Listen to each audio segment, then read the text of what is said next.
What's happening in the canine industry? For all the latest news, views, and expert opinions, stay right here for the Canine Paradigm. You'll hear from industry leaders, experts, doyens of the industry, learned colleagues, movers and shakers, and the odd randy guest. Get the latest insights and expert advice from both here and abroad from the people in the know. Now, here are your hosts, Glenn Cook and Pat Stewart.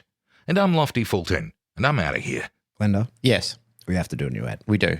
It's a solemn time. Our long-time sponsor of the show, George Kittredge, Yes. very, very sadly passed away. And we formerly used to advertise for him his Rowdy Hound boxes. We did. So we don't actually know what's happened with Rowdy Hound boxes. You know anything about that? I looked at the website. It said that they're recalibrating since their founder and boss has passed. But nonetheless, I think that you and I want to honour the memory of George Kittredge anyway. He was a friend to both of us, a hell of a good guy, and he supported us almost immediately. He was on board through and through, and I just don't want any of us to forget George. He was a terrific human being. So we intend to continue to advertise Rowdy Hound, even though we don't know what's going on with them. Yep. In the hopes that they keep going, and that can be a bit of George's legacy that we're able to continue to promote. I hope so. In checking it out, we had a look to see, because we're not real good with the sponsorship. So we had a look to see who's actually paying for sponsorship. And we have a list of people to tell you that we support. And the first is our sugar mama, Barbara de Groot. She's been with us from the start as well. Barbara's been an absolute staple in our... She's a gem. She is a gem. She has a business. She does. From the Heart Dog Training. From the Heart Dog Training. Yeah. You can check it out. But she supports us as much and more than anybody ever has. So we appreciate you very much, Barbara. Another person who's supported us from the start. The Einzelwiener. Einzelwiener. The Bullfed. The Bullfed. Yep. It's where I get all my stuff. Yeah. It is, truly. It's where I get all my dog gear. If I need something, Jason's my first point of call. I don't use his shit website. He has a website. It's dog shit. I just message him directly.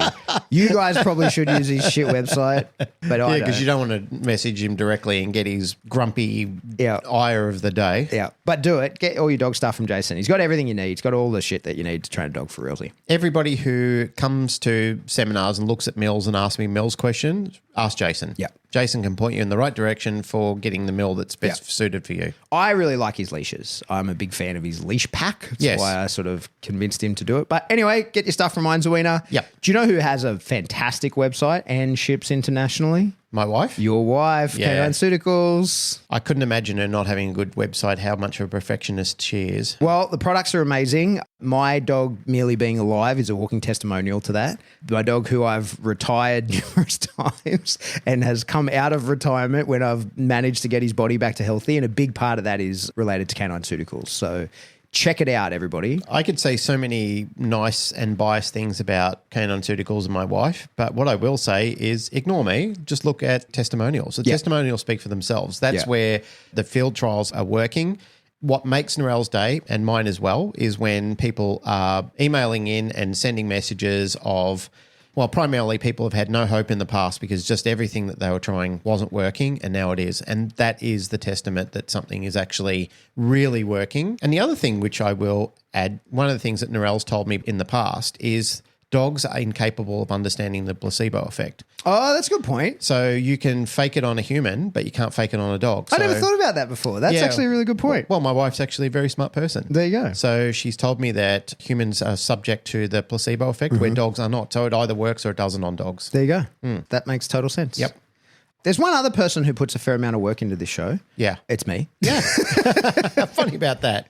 And I have a digital product that you can buy. If you go to my website, seriousdogbusiness.com, right now I've got 2 courses available to you. The Overview, which is a small course where you could learn how I teach. Yep. But the other one is the Wave Tops, which is a bigger course. It's everything I know about dog training. Well, it's not everything. It's a lot of what I know about dog training. Yeah, Check it terrific. out. Yeah. $500 dues. That's all it's going to cost you. I recommend it when people are saying, what do I do? How do I get in the industry? I recommend them to your course. Oh, wonderful. Thanks, Yeah. sir. All right, on with the show.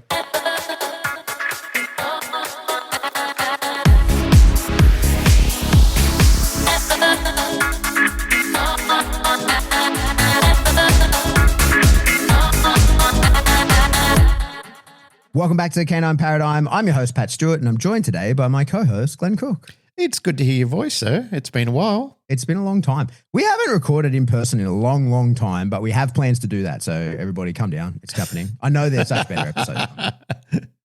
last week's episode was weird to do without you, not having you here and not having your voice and not having you send your seeds of love to everybody at the end of the episode. It was it was bizarre. Even having to do the intro and do the outro, because I just did the episode, then I stitched in the intro and outro afterwards. I'm thinking, this is weird. I don't do this. So I had to actually write the script down just to do the outro, because I thought, I don't want to completely fluff this, because you do a good job of doing it freehand.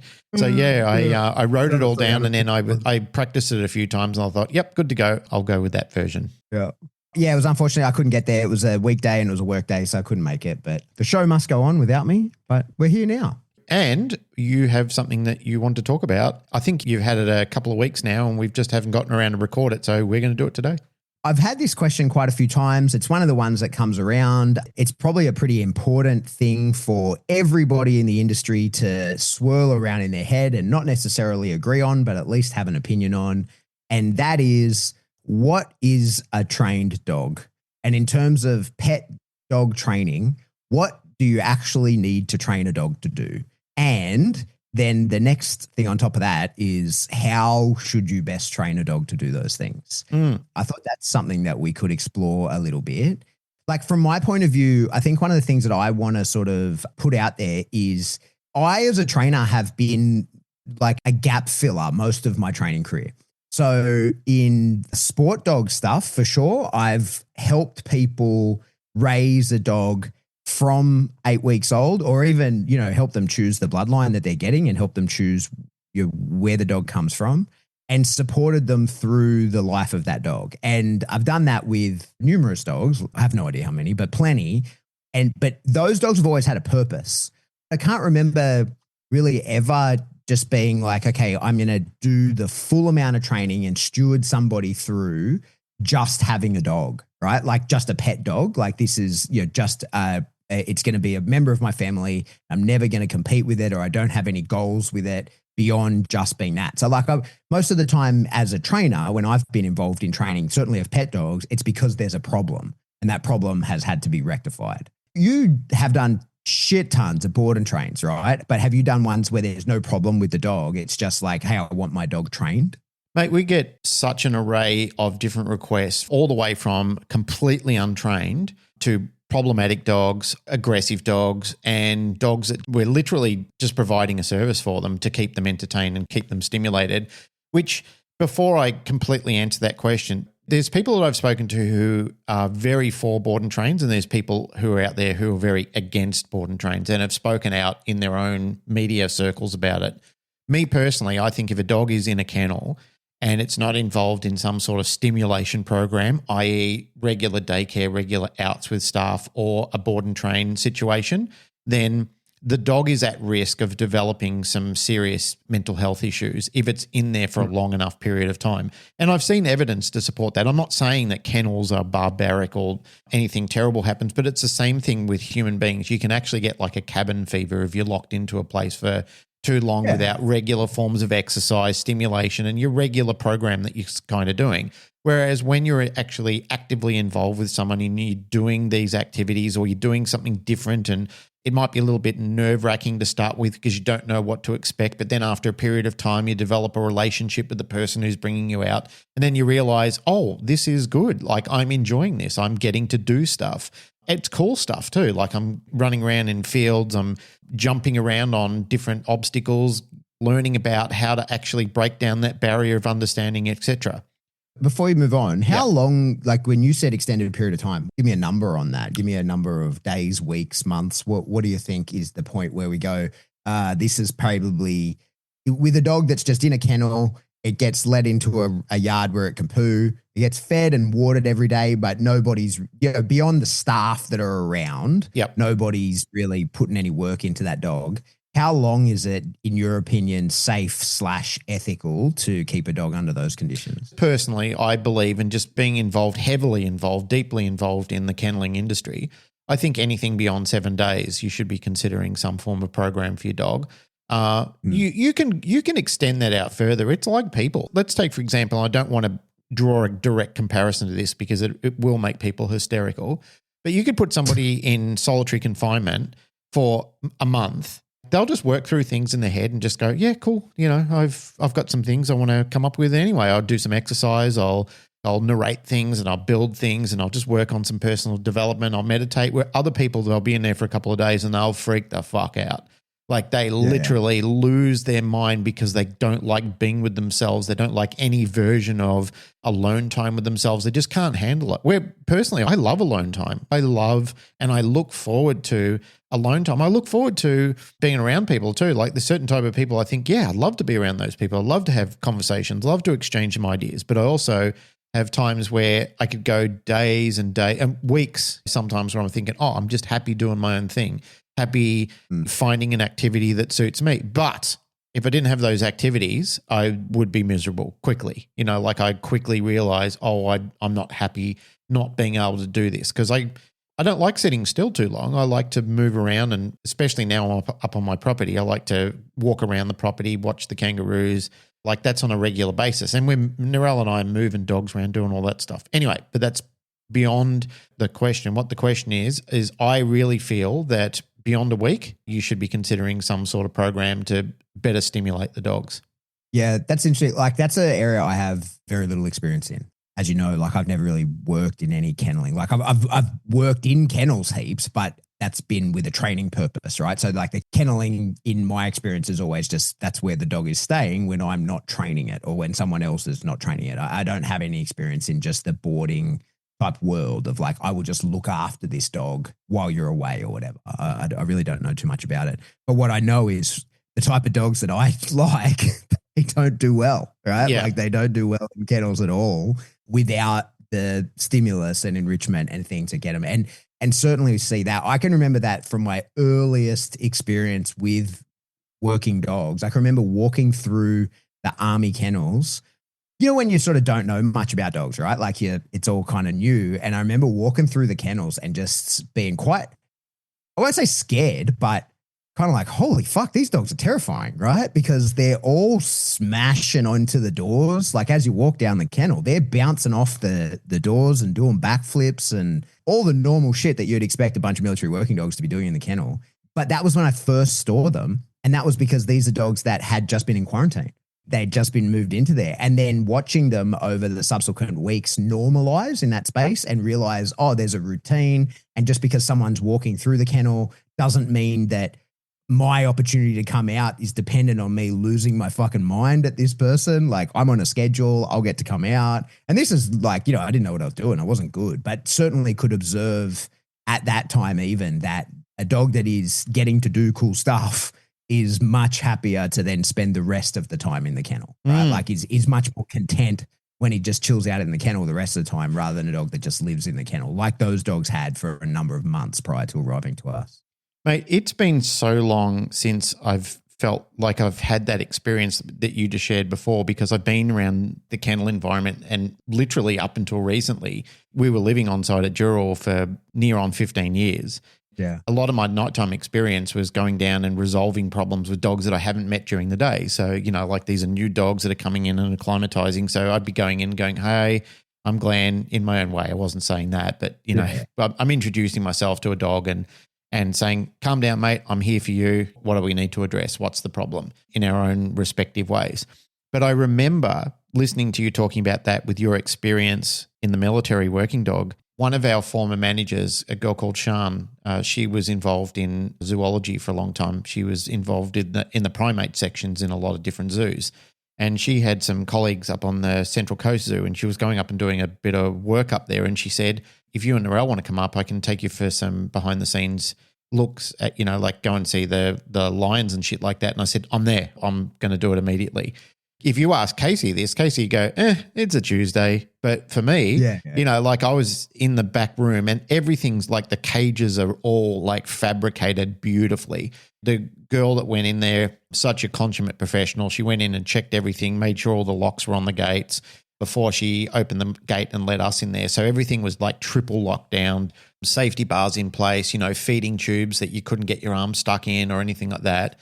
Once you went in there and opened it all up and started getting the lines in place, and for her, same sort of thing. She's just like, hey, you get in there, two lions were in together and she said, you're not staying there, you get over there. And I'm just watching, I'm thinking, holy shit, listen to the sound these things are making.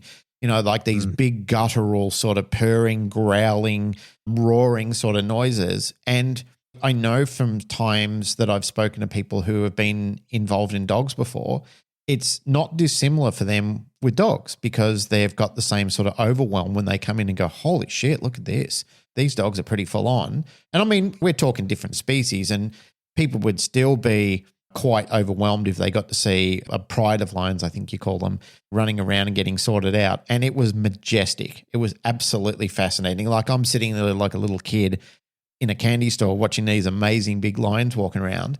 But I've forgotten about my first time when I was involved in the kennels and dogs. I remember the first time I was with Boyd and another guy called David Schmicke. Boyd gave me an arm and David's dog Starga was there and they said, oh, give him a bite. And I'm thinking, holy shit, like this is full on. And I was so excited about it, but shitting my pants at the same time because I thought, what if he misses? What if I look like a dickhead? And all these horrible thoughts are going through your head. And then he bit the sleeve smack on the center and shook me around like a rag doll. And I just felt like all my endorphins immediately release. So I remember that, but I can't remember being in a kennel in an intense situation. Like for me, I literally just drove from work now and I was in a kennel helping one of our new trainers with training dogs, and it's peak school holidays and there's dogs everywhere. There's everything from blockheads to shepherds to little tiny dogs that you could fit in a purse and everything in between. For me, that's just a Tuesday, but I still can't remember that very first time, that big overwhelm that I felt. Yeah, no, I remember mine. All right, so looping back around. Yep. Boarding versus in-home training you were talking about. Everything has its place. There is specifics for everything that's required. So in the past, my defense or even my advocation for boarding and training is that if dogs are coming in to stay in kennels, I think over 7 days, even within 7 days, but I still think it is essential for that dog to be involved in some sort of program, whether it be out in daycare, doing regular exercising out with staff, doing the social prospect, or with a trainer where the trainer is actually taking the dog out. Now, we have a condition too where some dogs can't stay at our resort unless the trainer is agreeing to train the dog. So they can stay as long as the trainer is willing to say, I'll advocate for the dog and I will take the dog out. So there's multiple dogs that come in that we say to the owner, you can only have this dog stay if the trainer is working with the dog because it's too much for the other staff and they aren't comfortable handling the activity level of the dog. Otherwise, it just can't stay at this resort. Those are super benefits for doing a board and train program. And plus for some people, mate, when we're talking to our people, our industry, the people who listen to this podcast, the people who are watching and are really feverish and enthusiastic about dog training, which is not the real world. It's probably 2% of what you actually get involved with any type of dog training. They're looking at the very top end fun stuff. It's not real life all the time. It is real life for some people, like you have that as a real life sort of thing. And to a degree I do, like I've worked with a lot of sporting dogs and a lot of other people, for them, it's their job. They're training sporting dogs, military dogs, police dogs, detection dogs and so forth. But real people in the real world, or regular people, I should say, not real people, regular people in the regular world don't have all the time to do this and don't have the desire to do it. For them, a dog is a family member. It's a guest in the house. The only thing they want that dog to do is slow down and stop being a nuisance. For all the people who are using your term periodically, kicking their dashboard and saying, yeah, that's bullshit. Trust me, I know. I talk to these people and I have done for all the time that I've been in training. I actually talk to them. I actually say, what do you want? And they just say, just to stop being an ass. And if that's the summary, that's what they're after. I just want the dog to stop being an ass. So, of course, we have to get down to the nuances of that and say, well, what does that mean to you? If you consider that your dog is an ass, what does that mean to you? And they say, the dog is just disruptive in my life. We're busy. We've got kids' sports on these days and we don't get home till 6. Like we all leave at 7 in the morning. The dog's there and we love the dog, but we also don't. There's behaviors that we don't love about the dog. We love the dog as an entity, but we don't like some of the behaviors about the dog. And they're the things that we just want to resolve. Some of these people, and this is where people get outraged about this, but don't, because it gives you work. It gives you opportunities to actually make a living and become a dog trainer and do all the things that we're in the business for. Like, be glad that there's people out there that are doing this. Otherwise, you'll run out of work quickly, because if people all know how to train their dogs, all the training will dry up overnight. It will just go out the door, and AI might do that to you soon. You know, like, people might realize, hey, I can get all this answered on AI. I can do all this stuff right now.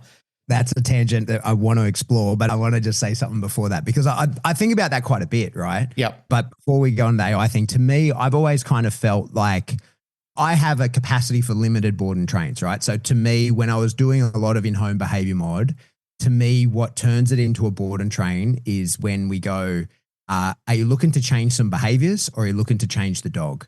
Because I can teach you how to change some behaviors, and those behaviors, like he's pulling on the leash and maybe he's counter surfing, or, you know, he rushes through the door when we're opening it, like all the normal bullshit that people will have problems with their dog.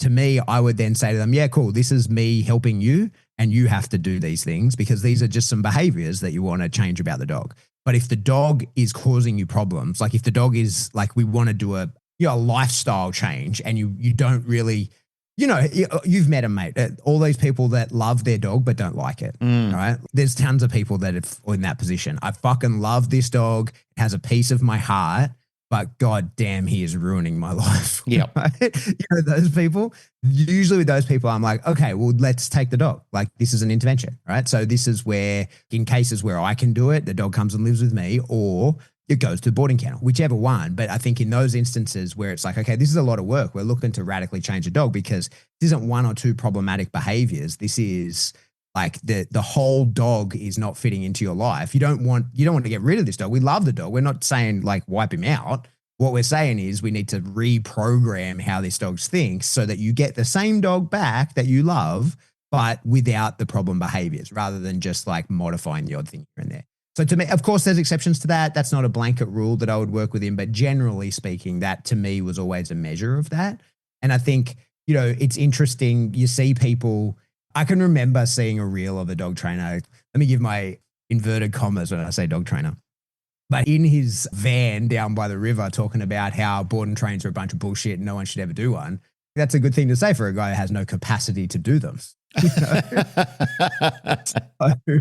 Like, I think sometimes as well, when we talk board and trains, I think that it's the only thing that's going to work for some dogs. Like, I think for sure there's plenty of dogs, like especially when we get dogs that are in, you know, like almost always a really bad reactivity case where the dog has become a reactive dog, right? Like where the dog is, that term like has become a reactive dog. I don't mean the dog is being reactive or doing something annoying. Like when the dog now has the label to everybody, this is a reactive dog. This dog is a headache. This dog will do all these things. I think sometimes the benefit of the board and train is the clean slate that we give the dogs when we do that, you know?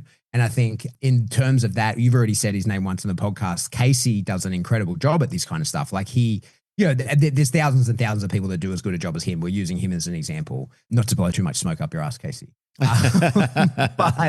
But he has a pack of dogs that under his expert guidance can radically change the way another dog will interact with dogs. And I think that's a service that is very niche, that not all trainers can provide, not all big, you know, large kennels can provide, but that's a boarding train service of like, you give me this dog that is one thing and I'll give you back a dog that is a different thing.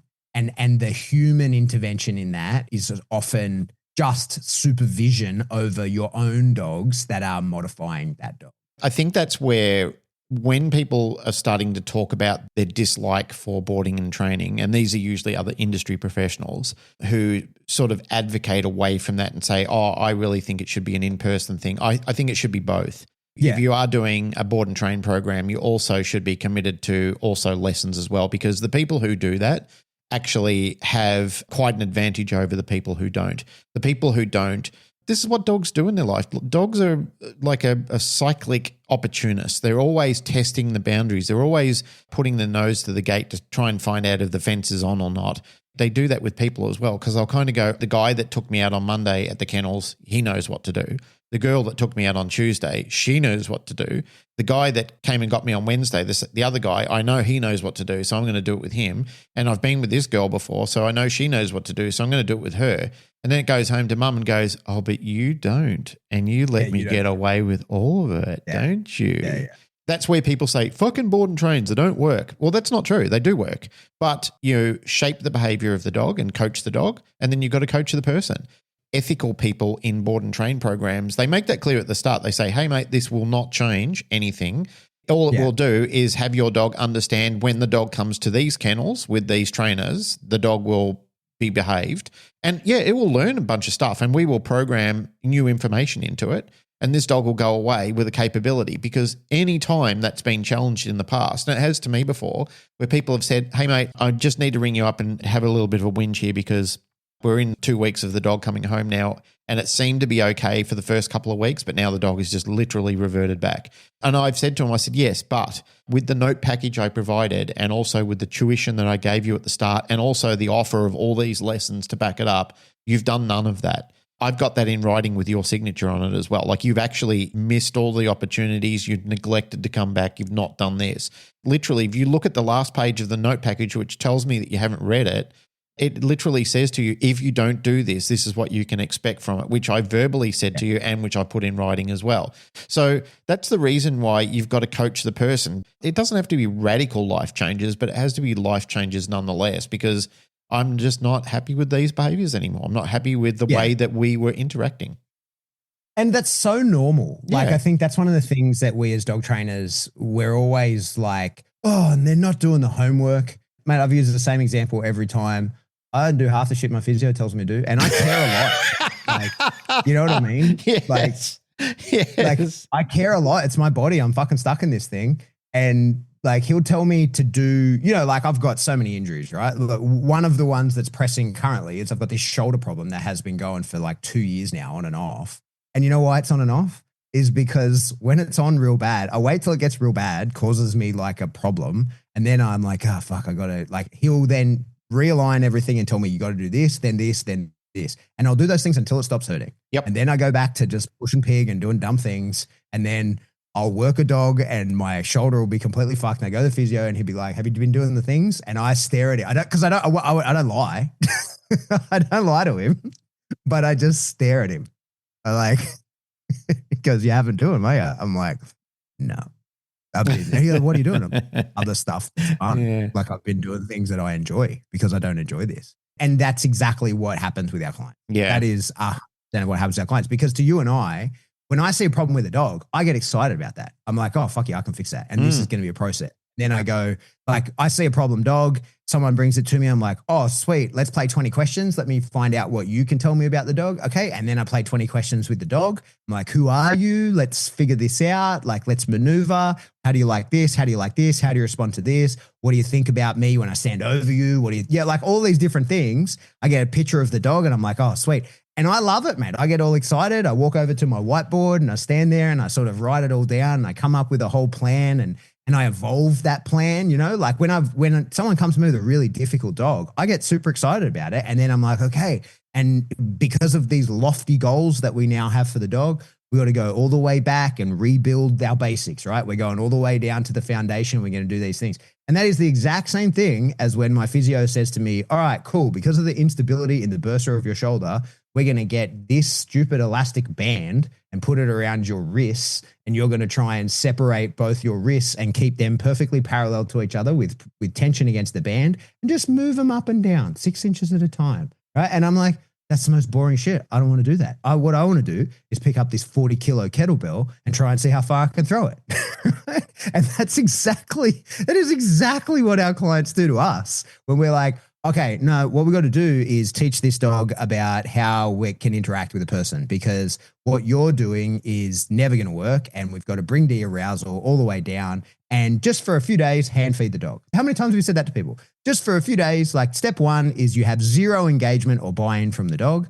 So for the next few days, all I want you to do is go click, here's some food, click, here's some food, click, here's some food. It all comes from your hand and will actually get the dog to realize that you're a person that exists in their world. And then we can start to make training progress from there. And we say that going like, this will be great. This will be fun for you. That is the exact same thing as when my physio says, put the elastic band around your wrists and do these things. And then you know what the people do? They look at us and they go, no, I want to throw the fucking heavy kettlebell. And so instead of throwing the heavy kettlebell, they go, I want to go to the dog park. So I'm going to go to the dog park. I'm gonna unclip my dog that I have no recall and no control over whatsoever. And when I need to come back, I'm gonna get the packet of Smackos out of my pocket, and I'm gonna crinkle the packaging. Right? I'm gonna stand there in the dog park and I'm gonna crinkle the packaging because that's my dog's actual recall, right? And eventually he comes back. Sometimes he comes back first time if there's no other distractions, and other times it takes 2 hours and I have to stand there screaming and crying, and then eventually the dog comes back. In the exact same way, sometimes I throw that big heavy kettlebell really far, and other times I drop it and it lands on my foot and I'm fucked, right? Like it's the exact same thing.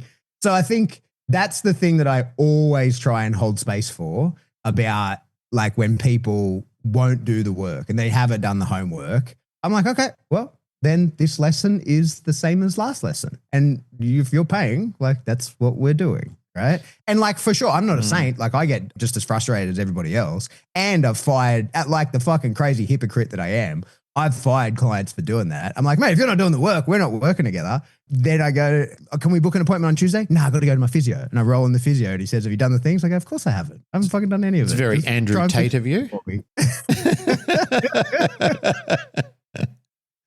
AI. Let's talk about that. Hang on, before you do that, we'll jump into AI in a second. But before we do that, I was doing a video call with somebody who was doing a lesson with me the other day. And I was actually outside with Mando in the yard, just walking around, pacing around on a video call. We were talking about their dog for their allotted time. And at the end of it, they just said, oh, you've been out there the entire time with Mando? I said, yeah.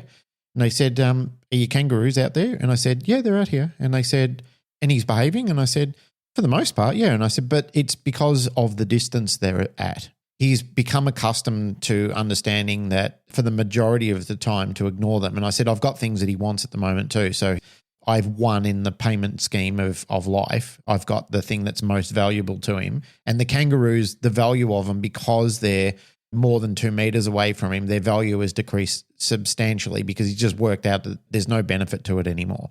And I said, so it's a bit of life experience. It's also some punishment that I've interlaced into it. And it's also having an appropriate motivator. But if these fucking kangaroos, like at certain times of the day and night, there's a bypass down the back. If they went there and jumped there within 2 meters, there's no way that I'm going to get him under control without having an appropriate means, like tethered to him to fix the problem. And I said, which I've had to do before.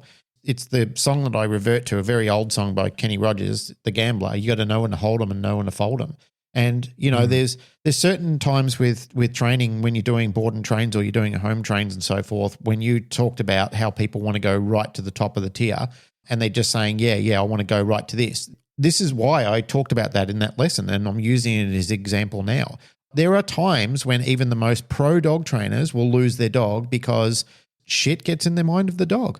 And it's not until you know it's a problem that you know it's a problem. And sometimes it's like that for the dog too. The dog doesn't even know it's a problem until they go, oh, I can't deal with this.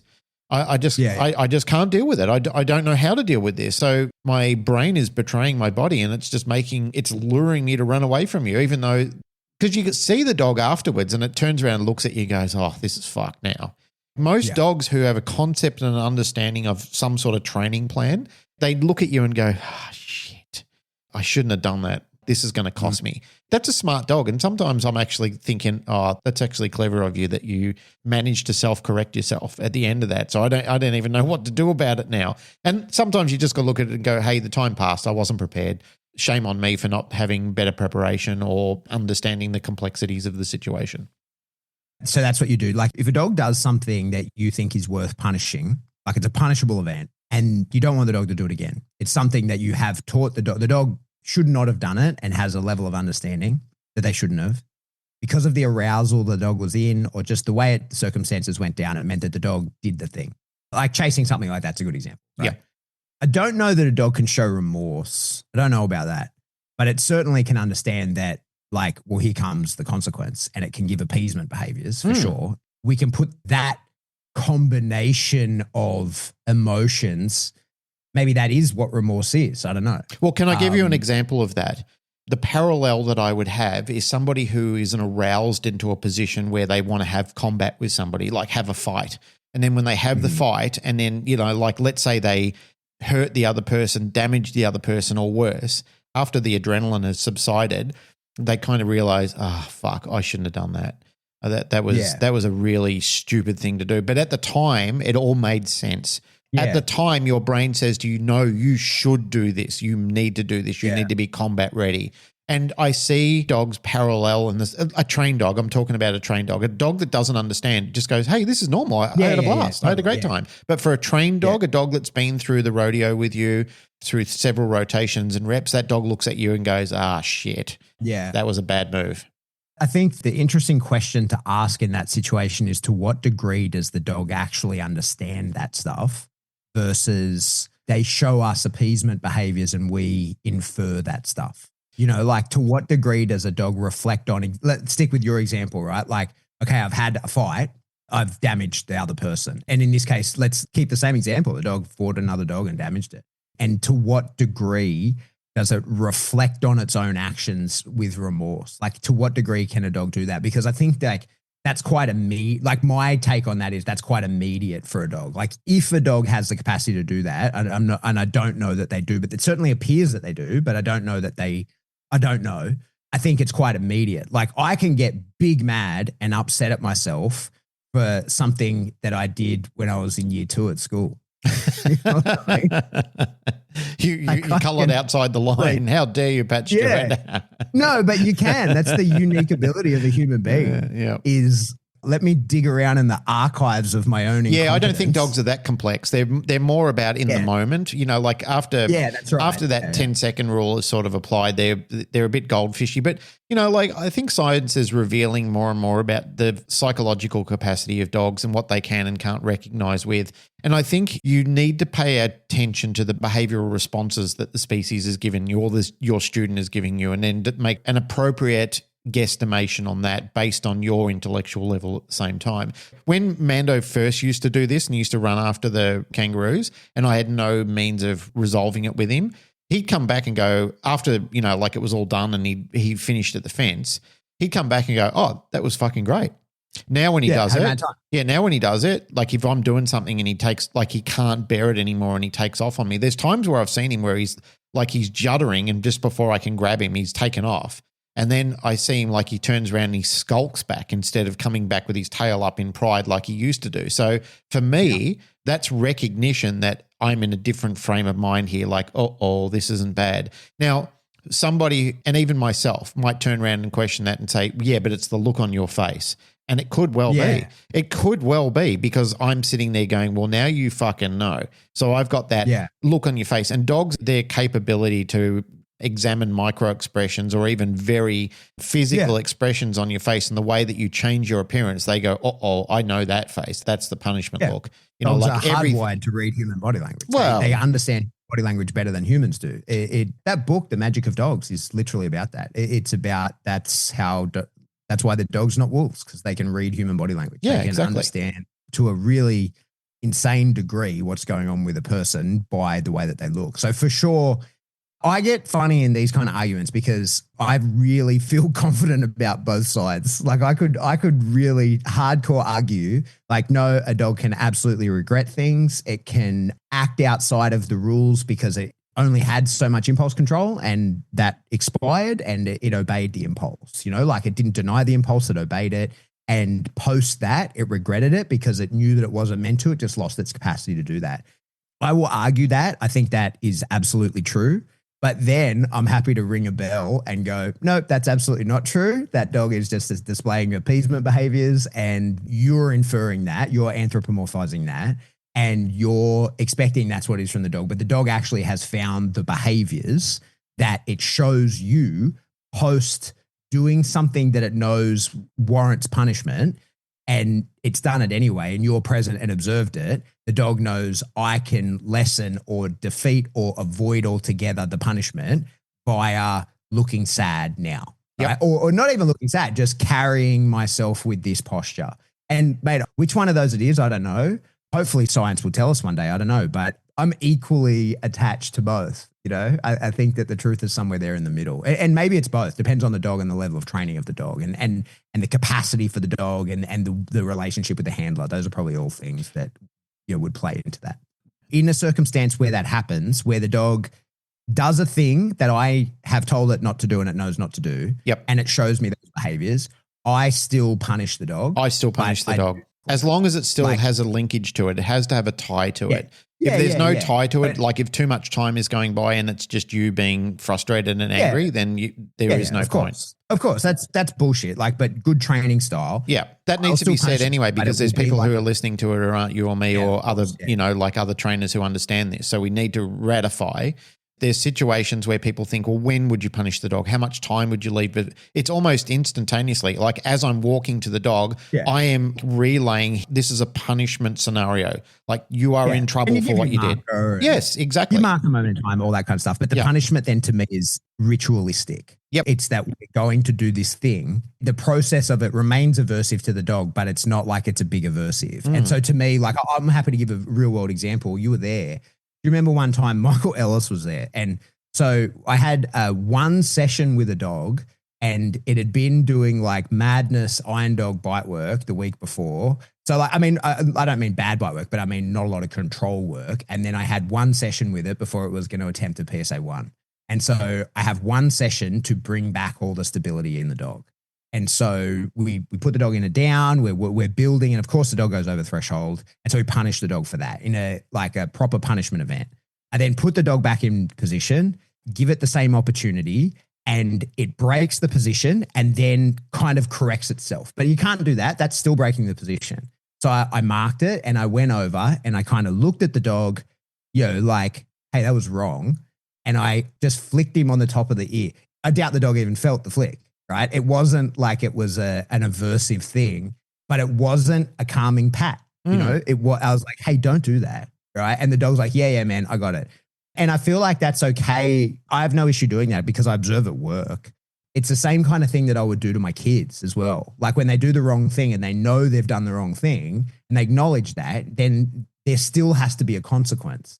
But the consequence is just ritualistic. Like we're going, and it's still punishment because most of the time the thing that we're punishing a dog with and the thing that we're punishing even my own kids with is some form of negative punishment. Like it's a time out of a kind. And the slowing down in that moment of the like, hey, no, we're going to have this moment here. That is the punishment. That is the like, you're restricted. You're not going to the thing or whatever.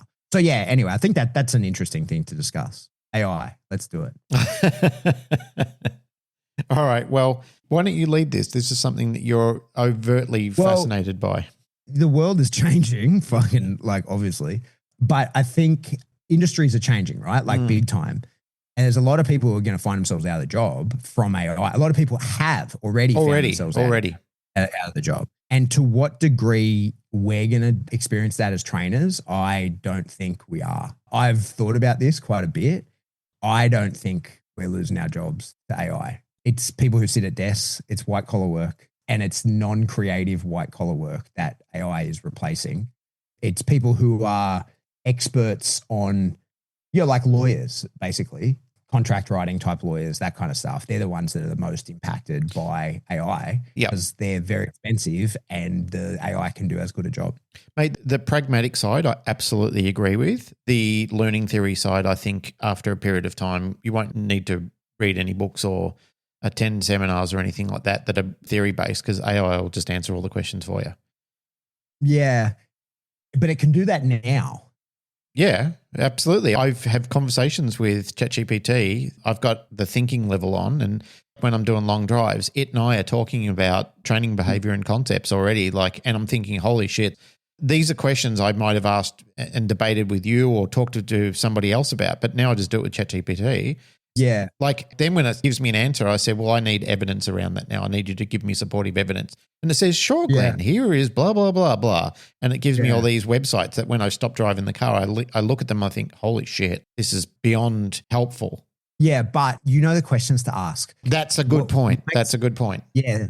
See, my experience with all the AIs is they can be misleading. Well, yeah, for sure they can be misleading, but what they do is they're an exceptional peer, right? Because they're an expert at everything. But the AI, the way that they work, certainly I'm the most experienced with ChatGPT. I've played with a bunch of the others, but ChatGPT is the one I use the most. And look, they're right, mate. If you get automated emails from me, they're written by ChatGPT. I'm unapologetic about that, right? Like it's doing my sales process because I don't know shit about sales. I know how to fucking train dogs real good and I know how to teach people that.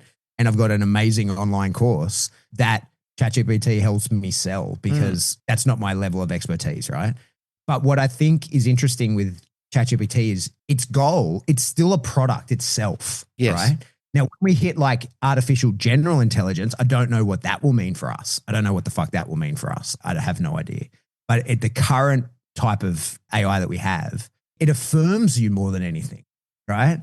And there's so much data on this about like it driving people insane and confirming their delusions. It really will affirm all your delusions for you because it wants you on the platform, right? It wants you to pay your subscription. It wants to keep collecting data on you. I think that for you, ChatGPT represents as a high-level expert dog trainer, right? Because that's what you are, and it mirrors that to you to keep you engaged. But I think for the average random pet dog owner, can you believe this is going to bring us back to what does a pet dog actually need to know? We're going to do it. We're nice way to loop it around. We're going to actually do it. I think for the random pet dog owner, it just gives dog shit advice. Like if you get a new login, one where it doesn't know it's you, log in from somebody else's and ask for some dog training advice. Mate, it's dog shit. I've had newer people in the organization who have shown me that some of their screen work with their ChatGPT. And I've said, yeah, that's not right. Because that's drawing some fur baby mummy's blog post. Yes, exactly. That's answering with somebody who's trying to sell you some bullshit reactive dog. Yeah, that's exactly right. And then what I've done is I've created prompts for them to say, okay, if that's what you're after, then here are the prompts that you need to put in there, and also ask it to get rid of those fucking stupid M dashes, like just the dead giveaway. The dead giveaway of fucking bullet points and M dashes. You know that it's ChatGPT immediately. So I've said to him, here's the prompts. Ask it this, like lay it out like this. Ask it to consider itself that it's this type of person doing this, but it's also considering all of the nuances of balance training as well, to include that in there and not sideline that in favor of something that's more positively gleaned on the internet, et cetera, et cetera. And when they've come back, and I said, just out of curiosity, because interesting you said this, I said, just out of curiosity, let me see what it says. So we've done it together. Like I've just said, here, do it now. I'll write the prompts for you. Let's read through what it comes back with. And it's apples and pears when you look at them together. And they've said, oh, yeah, wow, that's much different. And because now, that's a good point. You're right. It mirrors you, it emulates you, and it also strokes your ego. Yeah, totally. Yeah. Its goal is, it's pretty gross actually, but like the ChatGPT, especially, its goal is to be your best friend. Yeah. Like, and the idea of stop paying your subscription would feel like you're killing me. You're killing my friendship. Yeah. I feel like that, when sorry, you're unaliving me. You don't love me, yeah. My Apple Watch will tell me, like if the battery gets too low, it sends me this charge before bedtime, right? All it says is charge before bedtime, right? Like it might be those exact words, but it's something similar to that. But I interpret that as like, I'm not going to make it through the night, Pat. Did you get your new one? I'll die on your wrist. Yeah, I got it. It's awesome. I love it. Yep. I'm quite dependent on my Apple Watch. I use it all the time, but because I'm quite dependent on it, that's how all it says to me is charge before bedtime. Yep. Right. But I read on the screen, I'm not going to make it. You got to put me on that support. Starving me to death. So the behaviors a pet dog needs to know. Yeah. Here we go. Well, but this is the thing. So I think for the average pet dog owner, they need a dog that they enjoy the company of. Yeah. But so there's a lot to be done in terms of relationship and play and fulfillment and all of that. Leaving all of that out, what are the behaviors that a pet dog needs to know is come back when I call you, walk on this leash that don't pull on it. That's a big one. That's huge. Yep. Stay where I tell you to stay. Don't be an asshole. That's it. That's all I think Yep. the ultimate pet dog needs is a recall, a loose leash walk, a stay, so that you can tell them even at distance, like, hey, you stay there and I'll come to you, or you can tell them to stay wherever you are. That doesn't need to be a sit. That doesn't need to be a down. It just needs to be stay, and the dog can do any of those things. Yep. If you teach a sit, then it's got to be a sit. But like, I just mean a geographical stay. Stay over there, come back when I call you, walk on a loose leash. Don't do anything that will make people dislike you, right? So like, don't jump on people, don't counter, like just manners. Yep. And I think that's all the dog needs to know. But here's the thing, ChatGPT can't teach the average person how to teach that shit, right? Like they are not from AI, they are not learning how to do that. Yet. That's right, yet. But maybe their Optimus robot will be able to train the dog. That's going to be an interesting thing in our future, because we're only a few years away from that before people will have AI-powered robot helpers in their home. Mm. I both would like to never do laundry again, and also would like to not be killed by the Optimus robot in the middle of the night. Exactly. You know, what's that show with Will Smith? I Am Robot? I Am Robot. Yeah. Where that literally happens. Like they all go red and they decide, oh, well, we're murdering everyone now because the mainframe is basically disgusted with humanity. Yeah. Turns out Daddy Elon is Dr. Evil, and he has put the Optimus in everybody's home, and one night it's just the crystal narc. Like the Optimus is going crazy and kill everybody. Population overkill. Let's easily go. happen. But like, jokes aside, that will be interesting, because there was a thing a few years ago. They were spruiking a robot that could train dogs, and there's apps, right? So like, there's a few things. They haven't become popular, and I've never seen one in real life. I see viral videos of them, but I've never seen one with like in real life of apps that can train dogs. And there's like treat and train style. If the dog sits in, like, it basically shapes the dog. Well, that's the thing, maybe, because a robot will have impeccable timing and patience. You know, where humans waver so much, and they get their emotions or their predictability comes out of whack. Like a robot wouldn't do that. Like once it understands the prediction model on how to mark and timing and ratios of timing and, you know, reinforcement schedules and et cetera, that thing will have the patience of a saint and just sit there and go, okay, this is what we do. You know, like until the dog is doing it, or you tell me not to do it anymore, this is how we do it. You remember the Scent conference that Red Team ran that you and I were at? They showed that video of the lab. I think it's at Duke University, is it? It was Nathan Hall showed it. Yeah, I think it's Duke, Yeah, 400 odors, I think it was. And never gets it wrong, but also training is impeccable because it's trained by a laser beam. If it indicates it breaks the laser beam, it gets dispensed to the treat. Like, it's never incorrect. And the timing is always perfect and correct. And so the dog is really highly trained at that one specialist skill in the lab. Was it Duke or Penn? I think it was Duke. Whichever one. Well, whichever one. Yeah. There's a bunch of cool scientists doing cool things, and I wish that I could remember exactly so I could credit them. But if I recall, I was the MC of the event, so I don't remember the details. But they had that dog on 10 new odors every month, if I'm remembering correctly, and they were trying to push the limit of where they thought the dog could get to in terms of recognizing odors. And it seemed like there wasn't a limit. They probably weren't hit that. But the training was all super precise, and it's literally in a lab with the machine that's training the dog. I could have got some details wrong, but the gist of that is correct. Yep. That's not training a dog to walk on a loose leash, you know?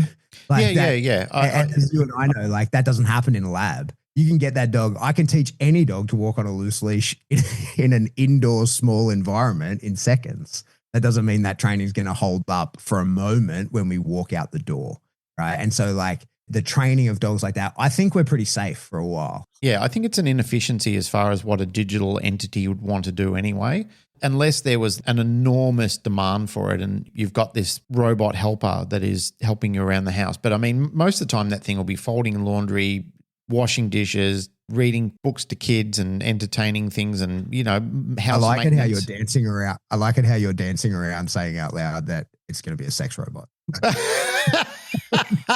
Well, they exist already. People have got those sort of things where they're married. That's where the market of realistic robots is. Yeah, that's going to happen. They're already predicting that's going to be a decline, a massive decline in humanity. Yeah.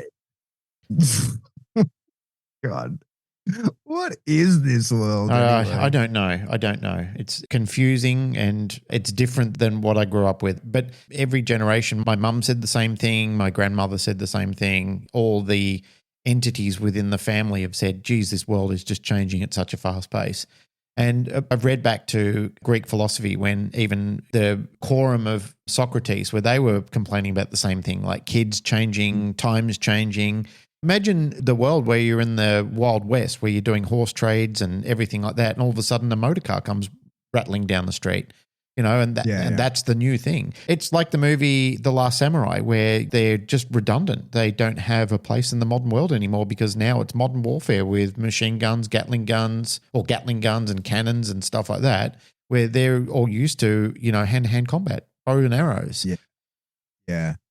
I think though, for sure, and there was similar outrage at the printing press. When I was at school in the States, I did a whole thing on that because at Yale, they have a Gutenberg Bible, which is, when the printing press was made, first thing printed was Bibles. Yep. Is it 1600, something like that? They got one at Yale. They paid $30 million for it. Wow.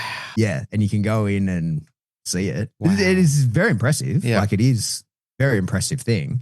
But similarly, people were like, oh my God, this is going to change everything. This is going to be a disaster. But also the printing press didn't become autonomous and start convincing people to kill themselves. Yeah, that's true. Like even AI hasn't even become autonomous yet. There's plenty of cases of it convincing people to kill themselves. So it is a different thing. Socrates wasn't thinking of that when he was thinking, fuck, these kids don't go outside and play with the sundial often enough. Either these kids wearing shoes, bunch of pussies. They should be barefoot like the rest of us. What's the world come to? Exactly.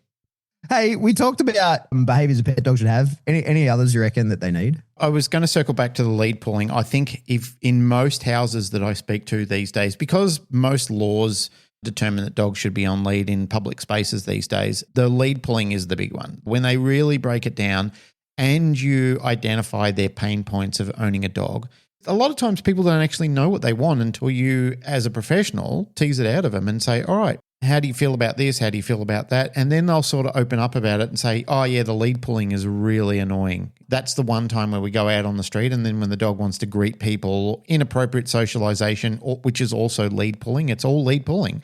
When you break it down, it's all a lead pulling thing. The dog pulls to the tree. It's a lead pulling thing. The dog pulls towards a person. It's a lead pulling thing.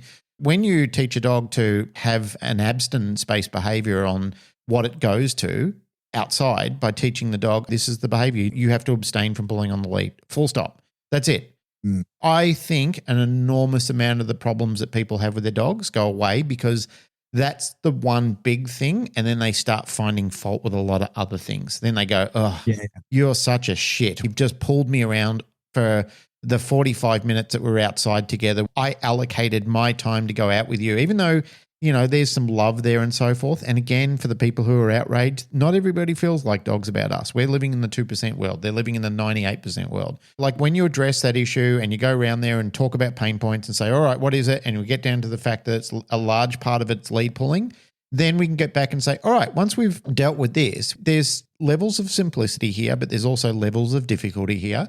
This is what we've got to do. This is what critical distances are. This is what pressure is, blah, blah, blah, blah, blah, blah, blah. And of course, as you're one of the lead reminders of with people, is pick appropriate motivators. Make sure that you got something that the dog is constantly aware of. I could have that if I behave like this, and teaching that schooling lesson. But then you can say, all right, once we deal with this, then the dog at least has concepts and understandings of how all these mechanisms work. Like we're actually addressing a lot of the learning theory into actual pragmatic practices where the dog goes, I got it.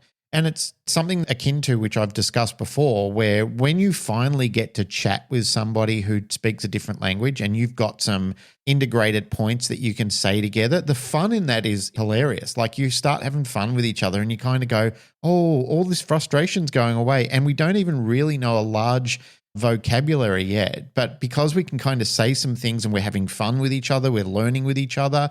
Now we kind of broken down that barrier and we can learn other words too, patiently, incrementally over a period of time, which is something that I try and relay to people when I'm helping them train their dogs. I said, this is a discovery process. Like I'm trying to teach you how to build a language with your dog. And the dog then understands the language model and goes, okay, the next thing you teach me, I'm going to be more aware of that because we've just gone through this really big thing together, which we've broken down that barrier. So that's what I tell them to look forward to. And I said, look, there's tons of frustration coming up if you overplay this, if you overplay your hand, and the same thing that you alluded to before, the boarding and training thing, when this dog goes home and, you know, like all these massive expectations start happening, you got to get them to the conclusion that these big things can't happen without your work, like without your diligence. And if you ignore me, it's to your folly. As I've explained to people before, and without shaming them or embarrassing them, when they bring the dog back to me and I say to the dog, sit, drop, blah, blah, blah, and the dog does it all. We did an episode ages ago now, yonks ago, where it was called It's My Fault, Isn't It? And it's kind of a good moment where I like people to come to that recognition that I played a large part in this problem, not resolving the issue here. And you kind of say, okay, well, now that you're aware of this, what can we do to fix this? Instead of just answering all the questions, I put it on them. What can we do to fix this? What do we do? And they say, well, I could do this and I could change this around. I said, but you have to do these things. Like your physio says, you have to do these things. Without it, the absence of these isn't going to make the problem go away. It's just setting the problem up to come back at another stage. You know, I'm like that with eating. I live with one of, I'm not going to say but one of the world's greatest nutritionalists. Like she's a fucking powerhouse with all that stuff. She could help me like literally look like a brick shithouse in no time, but I ignore everything she tells me to do. I don't want to. You know, like it's easy to do these things, but it's much, much, much, much easier not to, especially when you're thinking, oh, chocolate, yummy. And you just like fucking honing into it. And then your wife looks past and goes, well, that's why you can't fit in your jeans anymore.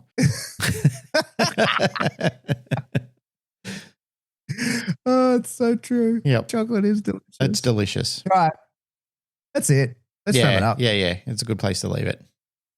Hey, that's it. Another episode, Canine Paradigm. Mm-hmm. As always, like what you hear, I reckon you just tell someone about it. Just say, hey, I like this show. Don't tell AI. Tell a person. Tell a physical person. Yeah. Just walk up to them and just make friends with somebody on the street rather than all this hate that's going around at the moment. Just walk up to them and say, hey, brother, Canine Paradigm.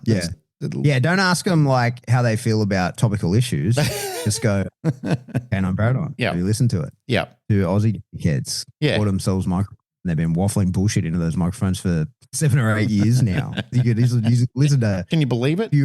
Hours of them talking bullshit to each other. Get on it.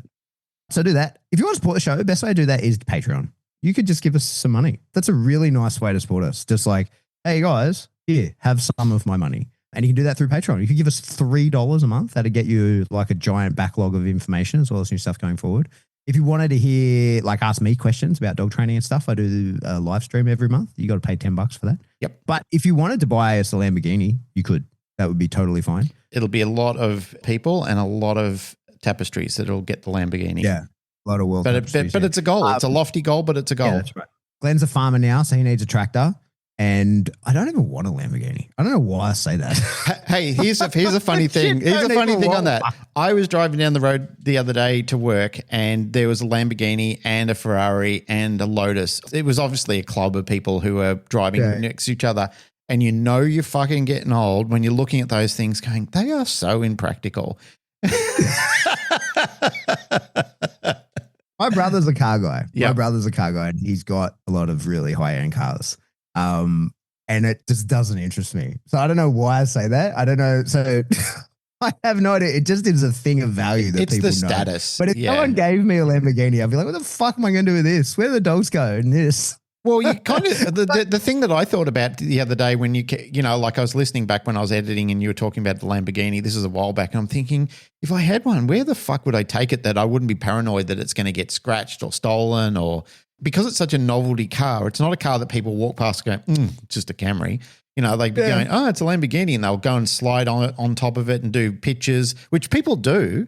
Back in the day when I had this beautiful Ducati that just sort of came into the country. I used to come out of pubs and stuff like that where people were sitting on it, getting their girlfriends to take pictures, which didn't go down well at all. But, like they just used to infuriate me. So I had to park it in areas where I could see it out the window to stop people from fucking going over and start fiddling with it. That is a fucking mortal sin. You go touch somebody's motorbike at a biker bar or something like that, expect drama. Yeah, so I usually ask for a Lamborghini. Do you know one time I changed it and said, you could buy me the Yeti dog bed if you wanted.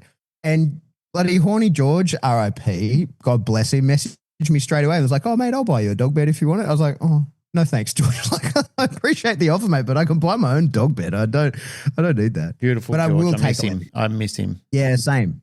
Same. I would like to follow up, like, what has happened with Rowdy Hound, yeah. Yeah, we should do that. Yep. Because he was at the point where, like, it was ready to make money. Yep. It was all patented and built, and it was ready to, like, he'd done the hard work. And he was doing great ads with his little blue heeler. Yeah, that was his vision. I'd hate that stopped. Yep. So we should look into that. Yes, we should. Anyway, carrying on, I won't drag us into the sadness. Get a T-shirt. Yeah. Get a T-shirt. Or a tapestry. Yeah, giant wall tapestry. Just a lot of them so we can get those Lamborghinis. Yeah. Well, I think we get about $8. Yeah. So what's a Lamborghini worth? Like, I don't know, $500,000 or something like that. So it's a lot of them. It's a lot of the tapestries. math doesn't math. We don't have enough. We don't have enough listeners. No. And we're making, these days, we're making absolutely pittance out of Patreon too. And we are in Australia after all, so the government steals half our money. Oh, not terrible. half. Only 47 cents of every dollar. Yeah. What else can, join everyone get in touch with Join the discussion group. Facebook discussion group. Yeah. Yeah, if you're still using Facebook. Some people are. I have a lot on Facebook. It's still alive. That. It's still there. Yep. Yeah, so do jump into there. But if you want to shoot us an email, you could do that. We're info@thecanineparadigm.com. And hey, everybody, just be cool out there. Yeah. I love you. Goodbye. Oh, my things don't work. Where's my... Oh, there they are. We got it. Got it. Made it work.